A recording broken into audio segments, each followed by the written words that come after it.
We all want our teams to move faster, right? But we also don't want them to burn out. Here's the secret. True speed isn't about just pushing harder. It's about being prepared. So today, we're going to break down how the readiness work you do before a sprint even kicks off is the key to transforming a team from total chaos to a team that achieves real sustainable speed. Okay, quick gut check. Think about your team right now. Are they just busy? Stuck in a whirlwind of meetings, constant context switching, just spinning their wheels? Or are they truly effective, actually making real, measurable progress on the things that matter? There's a world of difference between those two, and that's exactly what we're going to tackle. All right, here's our game plan. First, we'll dive into the daily friction that just kills unprepared teams. Then, we're going to talk about a really dangerous habit I call the Band-Aid anti-pattern. After that, we'll get into the solution with 3 key pillars: team foundations, work execution, and strategic connections.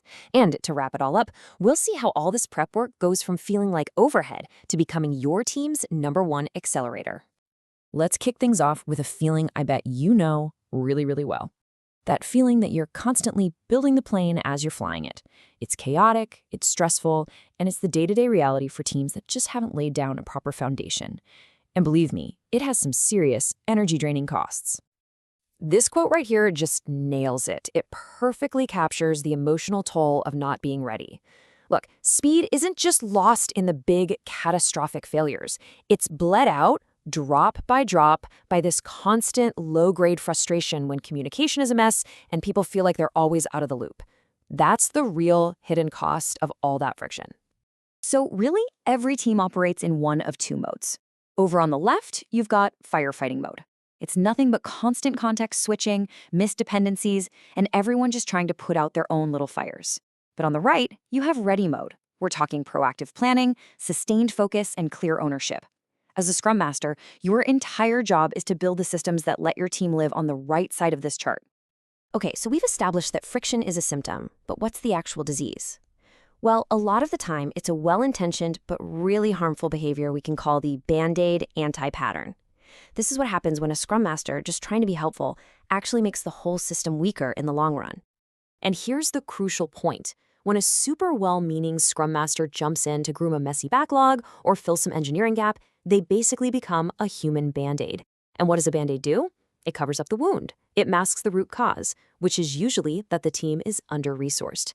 The organization never feels the pain, so it never actually fixes the problem, and the cycle just keeps going. This right here is the big takeaway. For the system to actually heal itself, the pain has to travel up to the leadership who can actually solve the real problem. Your role isn't to be the Band-Aid that absorbs all the pressure. It's to make the system painfully aware of its own injuries so that it's finally forced to heal properly. So, how do we fix this whole mess? Well, it all starts with pillar #1, team foundations. This is all about getting back to the absolute basics and clearly defining the who, what, and how of your team's day-to-day operations.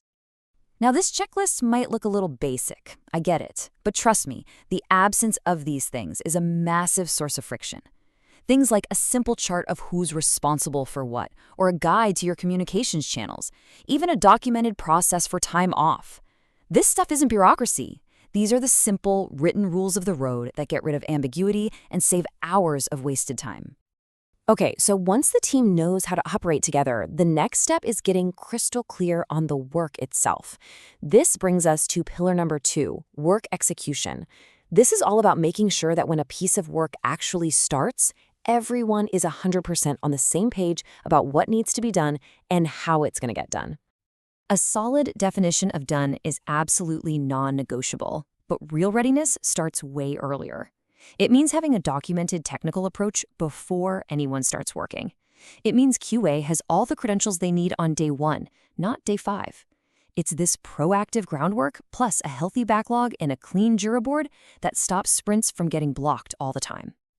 Now, I want to call out a really common trap here. So many teams get obsessed with story points, but as this quote points out, that focus can be super misleading. It often just encourages people to slap a number on a ticket and move on without doing the actual hard thinking. This comparison is so important. A story point it's just an abstract number that can be easily gamed. But a technical approach, now that's a conversation. It forces product and engineering to get aligned, and it uncovers all those hidden complexities before a single line of code gets written. That simple shift from pointing to planning is just infinitely more valuable. All right, our final pillar is the one that really elevates your role from just a team facilitator to a true strategic connector. Pillar 3 is all about strategic connections.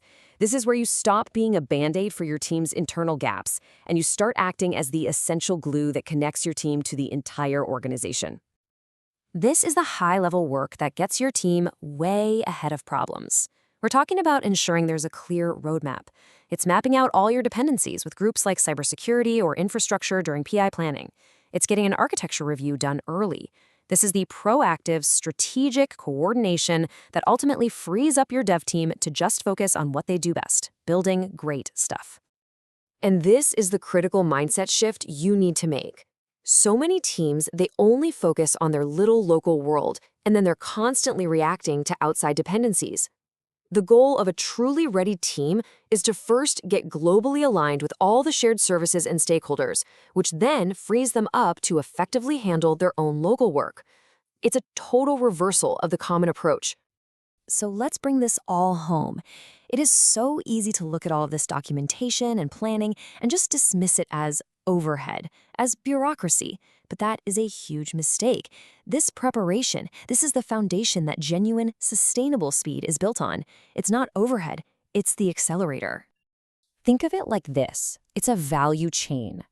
You start by building a strong foundation with those clear team agreements. That foundation then lets you proactively align with all your dependencies across the company. That alignment, in turn, frees your team to truly focus on their work.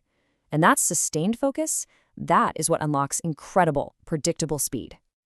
I absolutely love this analogy because it is so perfect. Nobody gets excited about reading the rule book to Monopoly, right? They just want to play the game. But what happens without the rules? The game just falls into chaos and arguments.